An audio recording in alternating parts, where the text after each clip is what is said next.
Buenas tardes. Muchas gracias. Hoy estoy acá para decirles que Occidente está en peligro.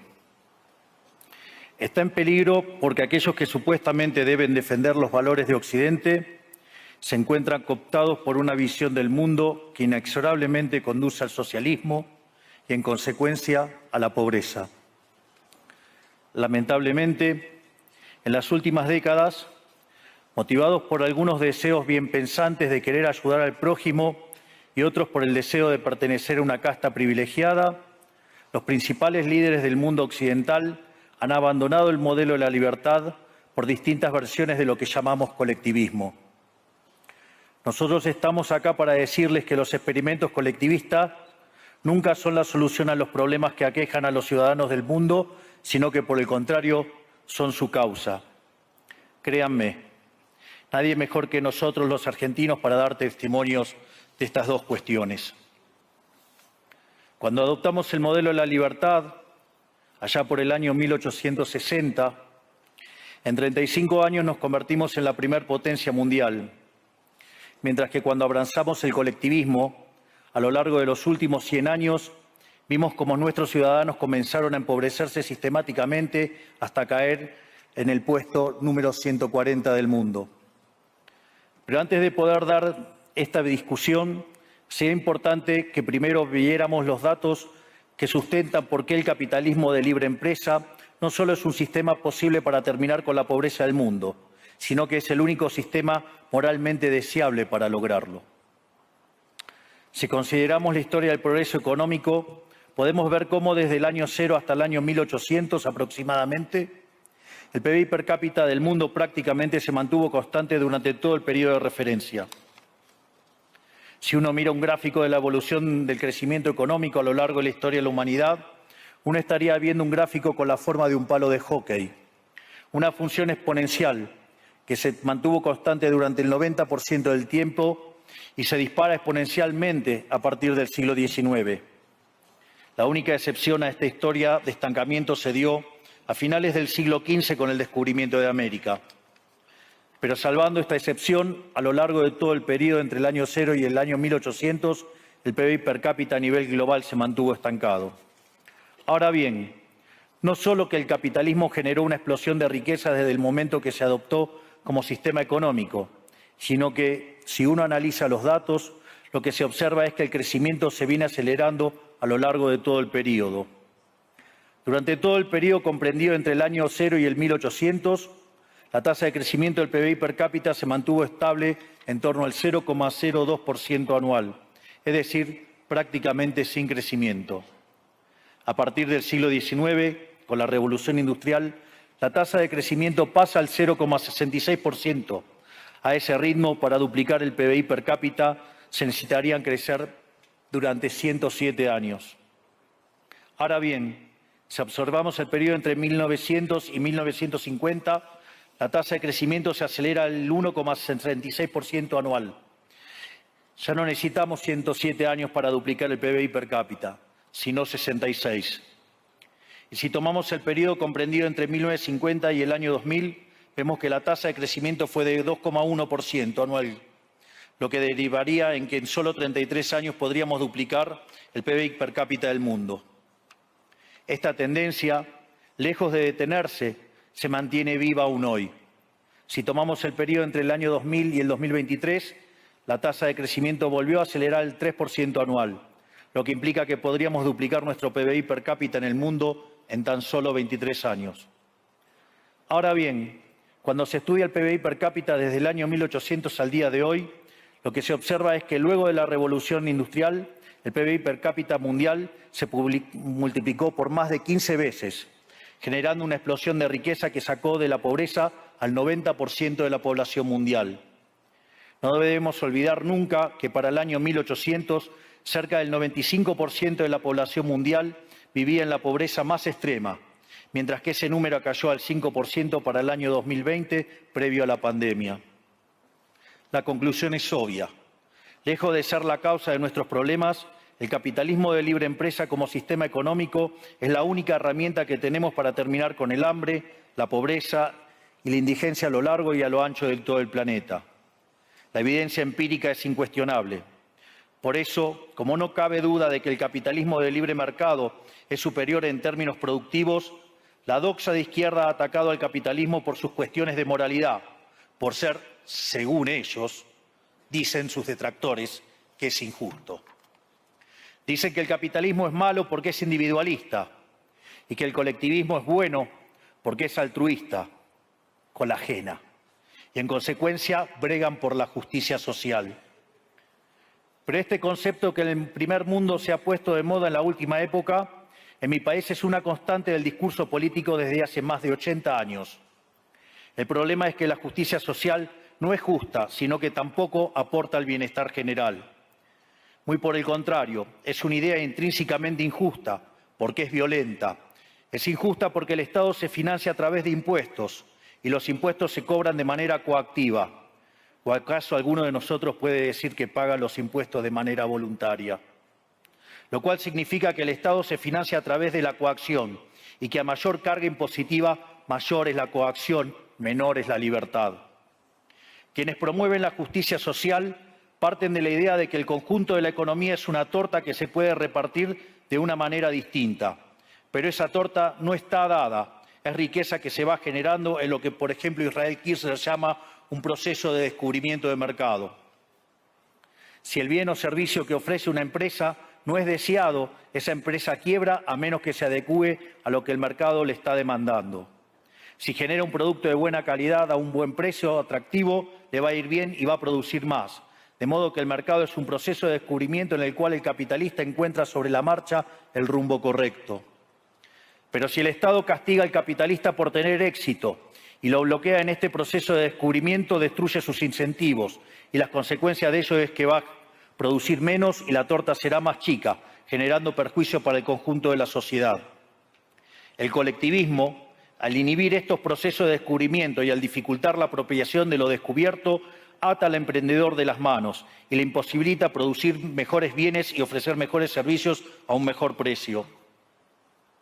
¿Cómo puede ser entonces que desde la academia, los organismos internacionales, la política y la teoría económica se demonice un sistema económico que no solo ha sacado de la pobreza más extrema al 90% de la población mundial y lo hace cada vez más rápido, sino que además es justo y moralmente superior? Gracias al capitalismo de libre empresa, hoy el mundo se encuentra en su mejor momento. No hubo nunca en toda la historia de la humanidad un momento de mayor prosperidad que el que vivimos hoy. El mundo de hoy es más libre, más rico, más pacífico y más próspero que en cualquier otro momento de nuestra historia. Esto es cierto para todos, pero en particular para aquellos países que son libres, donde respetan la libertad económica y los derechos de propiedad de los individuos. Porque aquellos países que son libres son 12 veces más ricos que los reprimidos. El decil más bajo de la distribución de los países libres vive mejor que el 90% de la población de los países reprimidos. Tiene 25 veces menos cantidad de pobres en el formato estándar y 50 veces menos en el formato extremo. Y por si eso fuera poco, los ciudadanos de los países libres viven un 25% más que los ciudadanos de los países reprimidos. Ahora bien, para entender qué venimos a defender es importante definir de a qué hablamos nosotros cuando hablamos de libertarismo. Para definirlo, retomo las palabras del máximo prócer de las ideas de la libertad de Argentina, el profesor Alberto Venegas Lynch, dijo que dice: el libertarismo es el respeto irrestricto del proyecto de vida del prójimo, basado en el principio de no agresión y en defensa del derecho a la vida, a la libertad y a la propiedad, cuyas instituciones fundamentales son la propiedad privada, los mercados libres de intervención estatal, la libre competencia, la división del trabajo y la cooperación social, donde solo se puede ser exitoso sirviendo al prójimo con bienes de mejor calidad a un mejor precio. Dicho de otro modo, el capitalista, el empresario exitoso, es un benefactor social que, lejos de apropiarse de la riqueza ajena, contribuye al bienestar general. En definitiva, un empresario exitoso es un héroe. Este es el modelo que nosotros estamos proponiendo para la Argentina del futuro. Un modelo basado en los principios fundamentales del libertarismo: la defensa de la vida, de la libertad y de la propiedad. Ahora bien, Si el capitalismo de libre empresa y la libertad económica han sido herramientas extraordinarias para terminar con la pobreza en el mundo, y nos encontramos hoy en el mejor momento de la historia de la humanidad, vale la pena preguntarse ¿por qué digo entonces que Occidente está en peligro? Digo que Occidente está en peligro justamente porque en aquellos países que deberíamos defender los valores del libre mercado, la propiedad privada y las demás instituciones del libertarismo, sectores del establishment político y económico, algunos por errores en su marco teórico y otros por ambición de poder, están socavando los fundamentos del libertarismo, abriéndole las puertas al socialismo y condenándonos potencialmente a la pobreza, a la miseria y el estancamiento. Porque nunca debe olvidarse que el socialismo es siempre y en todo lugar un fenómeno empobrecedor, que fracasó en todos los países que se intentó. Fue un fracaso en lo económico, fue un fracaso en lo social, fue un fracaso en lo cultural y además asesinó a más de 100 millones de seres humanos.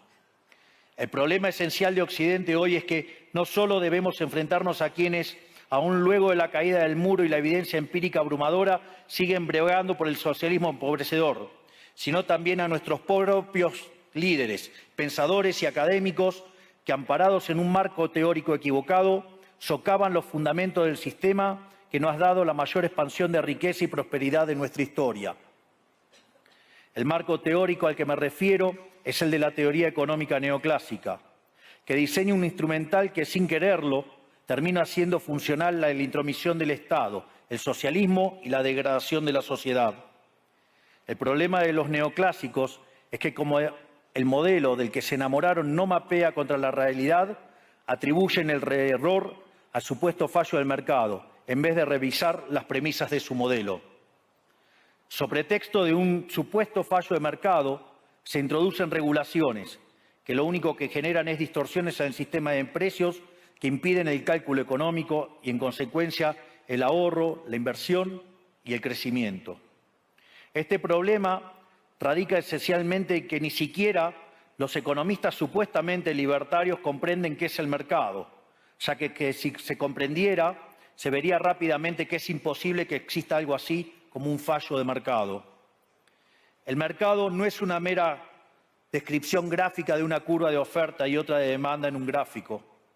El mercado es un mecanismo de cooperación social donde se intercambian voluntariamente derechos de propiedad. Por lo tanto, dada esta definición, hablar de fallo de mercado es un oxímoron. No existe el fallo de mercados. Si las transacciones son voluntarias, el único contexto en el que puede haber un fallo de mercado es si hay coacción. Y el único con la capacidad de coaccionar de manera generalizada es el Estado, que tiene el monopolio de la violencia. En consecuencia, si alguien considera que hay un fallo de mercado, les recomendaría que revisen si hay intervención estatal en el medio. Y si encuentran que no hay intervención estatal en el medio, les sugiero que hagan de nuevo el análisis porque definitivamente está mal. Los fallos de mercado no existen. Un ejemplo de los supuestos fallos de mercado que describen los neoclásicos son las estructuras concentradas de la economía. Sin embargo, sin funciones que presenten rendimientos crecientes a escala, cuya contrapartida son las estructuras concentradas de la economía, no podríamos explicar el crecimiento económico desde el año 1800 hasta hoy. Fíjense qué interesante. Desde el año 1800 en adelante, con la población multiplicándose más de 8 o 9 veces, el producto per cápita creció más de 15 veces. Es decir, existen rendimientos crecientes. Eso llevó la pobreza extrema del 95% al 5%. Sin embargo, esas presencias de rendimientos crecientes implican estructuras concentradas, lo que se llamaría, por ejemplo, un monopolio. ¿Cómo puede ser que algo que haya generado tanto bienestar para la teoría neoclásica, eso es un fallo de mercado? Economistas neoclásicos, salgan de la caja. Cuando el modelo falla, no hay que enojarse con la realidad, hay que enojarse con el modelo y cambiarlo. El dilema que enfrenta el modelo neoclásico es que dicen querer perfeccionar el funcionamiento del mercado atacando lo que ellos consideran fallos, pero al hacerlo no solo abren las puertas del socialismo, sino que atentan contra el crecimiento económico. Ejemplo, regular monopolios, destruirle las ganancias y destrozar los rendimientos crecientes, automáticamente destruiría el crecimiento económico. Dicho de otro modo, cada vez que ustedes quieran hacer una corrección de un supuesto fallo de mercado, inexorablemente, por desconocer lo que es el mercado o por haberse enamorado de un modelo fallido, están abriendo las puertas al socialismo y están condenando a la gente a la pobreza. Sin embargo, frente a la demostración teórica de que la intervención del Estado es perjudicial, la evidencia empírica de que fracasó porque no podía ser de otra manera, la solución que propondrán los colectivistas no es mayor libertad, sino es que es mayor regulación, generando una espiral descendente de regulaciones hasta que todos seamos más pobres y a la vida de todos nosotros dependa de un burócrata sentado en una oficina de lujo. Dado el estrepitoso fracaso de los modelos colectivistas y los innegables avances del mundo libre, los socialistas se vieron forzados a cambiar su agenda. Dejaron atrás la lucha de clases basada en el sistema económico para reemplazarla por otros supuestos conflictos sociales igual de nocivos para la vida en comunidad y para el crecimiento económico. La primera de estas nuevas batallas fue la pelea ridícula y antinatural entre el hombre y la mujer. El libertarismo ya establece la igualdad entre los sexos. La piedra fundacional de nuestro credo dice que todos los hombres somos creados iguales, que todos tenemos los mismos derechos inalienables otorgados por el Creador, entre los que se encuentran la vida, la libertad y la propiedad. En lo único que devino esta agenda del feminismo radical es en mayor intervención del Estado para entorpecer el proceso económico, darle trabajo a burócratas que no le aportaron nada a la sociedad, sea en formato de ministerios de la mujer o organismos internacionales dedicados a promover esta agenda. Otro de los conflictos que los socialistas plantean es del hombre contra la naturaleza. Sostienen que los seres humanos dañamos el planeta y que debe ser protegido a toda costa, incluso llegando a abogar por mecanismos de control poblacional o en la agenda sangrienta del aborto. Lamentablemente, estas ideas nocivas han pregnado fuertemente en nuestra sociedad. Los neomarxistas han sabido cooptar el sentido común de Occidente. Lograron esto gracias a la apropiación de los medios de comunicación, de la cultura, de las universidades y sí, también de los organismos internacionales. Este último caso es el más grave, tal vez, porque se trata de instituciones que tienen enorme influencia en las decisiones políticas y económicas de los países que integran esos organismos multilaterales. Por suerte, somos cada vez más los que nos atrevemos a levantar la voz, porque vemos que si no combatimos frontalmente estas ideas, el único destino posible es que cada vez vamos a tener más Estado, más regulación, más socialismo, más pobreza, menos libertad y, en consecuencia, peor nivel de vida. Occidente, lamentablemente, ya comenzó a transitar este camino. Sé que a muchos les puede sonar ridículo plantear que Occidente se ha volcado al socialismo, pero solo es ridículo en la medida que uno se restringe a la definición económica tradicional del socialismo, que establece que es un sistema económico donde el Estado es el dueño de los medios de producción. Esta definición debería ser, desde mi punto de vista, actualizada a las circunstancias presentes. Hoy los Estados no necesitan controlar directamente los medios de producción para controlar cada aspecto de la vida de los individuos. Con herramientas como la emisión monetaria, el endeudamiento, los subsidios, el control de la tasa de interés, los controles de precios y las regulaciones para corregir los supuestos fallos de mercado pueden controlar los destinos de millones de seres humanos. Así es como llegamos al punto en el que, con distintos nombres o formas, buenas partes de las ofertas políticas generalmente aceptadas en la mayoría de los países de Occidente son variantes colectivistas. Ya sea que se declamen abiertamente comunistas, fascistas, nazis, socialistas, socialdemócratas, nacionalsocialistas, demócratas cristianos, keynesianos, neokeynesianos, progresistas, populistas, nacionalistas o globalistas. En el fondo, no hay diferencias sustantivas. Todos sostienen que el Estado debe dirigir todos los aspectos de la vida de los individuos. Todas definen un modelo contrario al que llevó a la humanidad al progreso más espectacular de su historia. Nosotros venimos hoy aquí a invitar a los demás países de Occidente a que retomemos el camino de la prosperidad. La libertad económica, el gobierno limitado y el respeto irrestricto de la propiedad privada son elementos esenciales para el crecimiento económico. Este fenómeno de empobrecimiento que produce el colectivismo no es una fantasía, ni tampoco fatalismo. Es una realidad que los argentinos conocemos muy bien desde hace por lo menos 100 años. Porque ya lo vivimos, ya pasamos por esto, porque como dije antes, desde que decidimos abandonar el modelo de la libertad que nos había hecho ricos, estamos atrapados en una espiral descendente donde cada día somos más pobres. Esto es, ya lo vivimos nosotros y estamos acá para alertarlos acerca de lo que puede pasar si los países de Occidente, que se hicieron ricos con el modelo de la libertad, continúan por este camino de servidumbre. El caso argentino es la demostración empírica de que no importa cuán rico seas, cuántos recursos naturales tengas, no importa cuán capacitada esté la población, ni cuán educada sea, ni cuántos lingotes de oro haya en las arcas del Banco Central. Si se adoptan medidas que entorpecen el libre funcionamiento de los mercados, la libre competencia, los sistemas de precios libres, si se entorpece el comercio, si se atenta contra la propiedad privada, el único destino posible es la pobreza. Por lo tanto, para finalizar, quiero darles un mensaje a todos los empresarios aquí presentes y a los que no están, pero nos están siguiendo desde todas partes del planeta. No se dejen amedrentar ni por la casta política ni por los parásitos que viven del Estado. No se entreguen a una clase política que lo único que quiere es perpetuarse en el poder y mantener sus privilegios.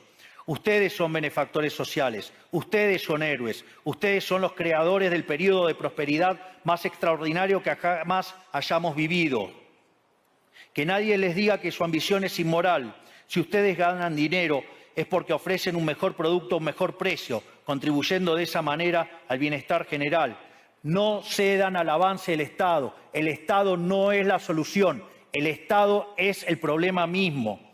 Ustedes son los verdaderos protagonistas de esta historia y sepan que a partir de hoy cuentan con Argentina como un aliado incondicional. Muchísimas gracias y ¡viva la libertad, carajo!